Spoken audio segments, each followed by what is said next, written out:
Yes, Mr. Chairman, thank you. Once again, Governor, thank you. You mentioned something, and I think Mr. Kramer did as well. I'm not going to take the time to explore it today, but I wish we could, and that is how the federal courts have been abused and the lawsuits. And when we see, you know, environmental groups almost, well, seeming to team with the EPA in bringing lawsuits and then having what seemed to be a predetermined outcome, and then they, of course, generates revenue for them. And as Mr. Kramer mentioned, the lawsuits that are filed, and it makes it impossible to timber even the deadwood. Having been involved with that in my previous career, it's really quite concerning, but a topic for another day. I would like to ask you, and maybe we together could help clarify some points.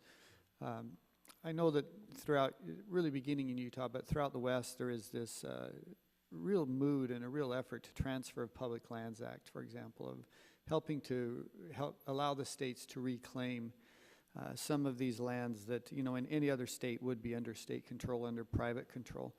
And there's some confusion about what that would mean if that were to happen. And I think, again, maybe we could ask some questions and just clarify.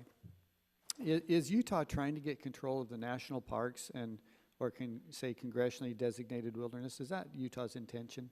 Absolutely not. In fact, the bill that you referenced to, Congressman Stewart, has to do with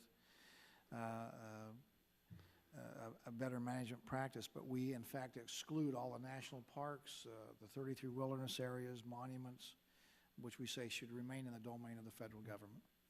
And you know, that's good for people to know, because I think there's some confusion on that, and that's a claim that is often made, which of course is inaccurate. What about the fear of some that the federal lands would just be sold to the highest bidder? Would that be your intention as the governor of the state of Utah? Absolutely not. Utah is a public land state. I expect it will always be a public land state. It's not a negative to have public lands. It does inhibit some opportunities, but it just needs to be managed better. That's, I think, all we're saying. We actually, in the bill, again, referenced require, if we privatize, if we sold off any land and privatize it, 95% of the proceeds are given to the federal government. There is no incentive to sell off any public lands and privatize them where we have to give the money to the federal government. So, in fact, part of the bill that was passed requires us to, in fact, convene a group of stakeholders on all sides of issues and look for further areas that need protection in the state of Utah on their public lands. Okay, thank you for helping to clarify that. And so the fears that some have that federal lands would be privatized under this bill, that's just really not unfounded. Yeah, thank you.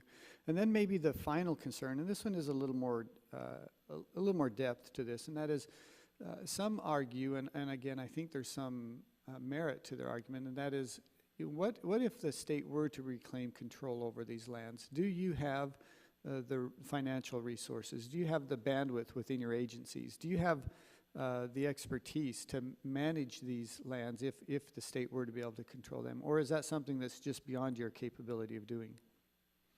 Well, certainly we're capable of doing it. Again, I think was alluded to, and I hate to brag, but Utah is a well-managed state, been recognized as not the best, one of the best. We have a surplus in our account. We balance our budgets. Our economy is growing at 2.5 times the national average. Our unemployment rate's down to 4.7%.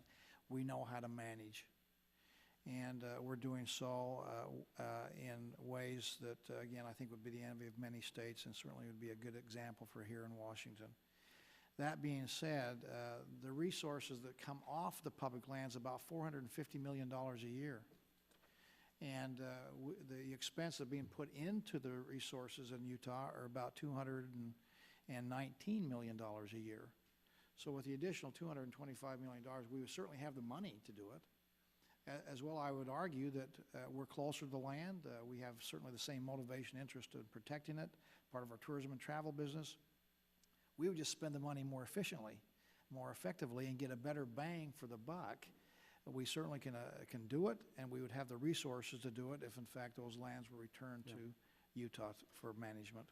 So I appreciate that, Governor. I mean, to reemphasize that with the royalties and other payments that would come with jurisdiction over those lands, you would have the financial ability to manage those lands. Without changing anything currently done.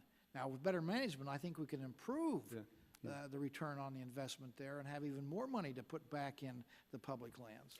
Well, and finally, and my time is up, but that would eliminate some concerns such as we're experiencing now, where the federal government is collecting royalty payments that are actually owed to the states. That's the state's money. And the federal government is collecting that money and using the excuse of sequester, not returning that money, which is, you know, nothing short of thievery, in my opinion. And if the states have control over that, I dare say you would not dare do such a thing. Well, thievery might be a little strong for me, but it certainly is a misunderstanding of the law. Yeah. And it generated here, and we've sent a letter actually to the Western governor saying to the Interior Department, take a look at that. We think this is not right for access to give back money we already have been given. Well, I appreciate you said it more graciously than I did, but if I get in trouble in the future, I'll just say I had a misunderstanding of the law then, right? Okay, there you go.